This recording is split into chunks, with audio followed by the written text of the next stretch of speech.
warahmatullahi wabarakatuh. Waalaikumsalam warahmatullahi wabarakatuh. Sugeng siang niki badhe nyuwun wekdal sekedhap. Badhe mewawancarai usahane panjenengan. Nggih, Sinten asmane jenengan? Mbak Ariyanti ini Sadyane panjenengan apa, Mbak?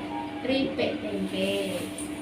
Napa motivasinipun panjenengan sadyan kripik tempe? Untuk menambah penghasilan. Jika kenapa panjenengan miwiti usaha sadyan kripik tempe punika?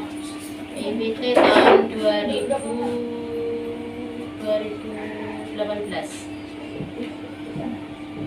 Biasanya jenengan sadyan tau pundi? di rumah saja, di toko. Penghasilanipun selama sebulan pinten? Ya tidak menentu, lihat anu ya, kalau liburan ya lumayan, kalau hari biasa ya 1 bulan ya kurang lebih ya cukup untuk semuanya lah. Ya tidak mesti di desa ya, tidak bisa dipastikan kalau di desa ya. Kenapa kok panjenengan memutuskan mau sadyan kripik tempe kok mboten liyane?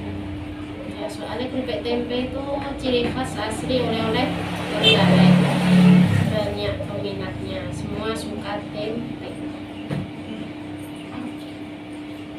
Jadi sampun Bu sama mawon. Matur suwun atas wekdalipun panjenengan sami diparingi pangertos sadyan dhateng niki. Wassalamualaikum warahmatullahi wabarakatuh. Waalaikumsalam warahmatullahi wabarakatuh.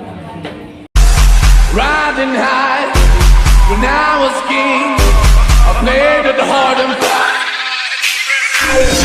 I walked away, you want me there, easy on and easy on and good. Come on, you got me, my feet. Mulai kelir koneng cangkang jauh untuk nabodas tipung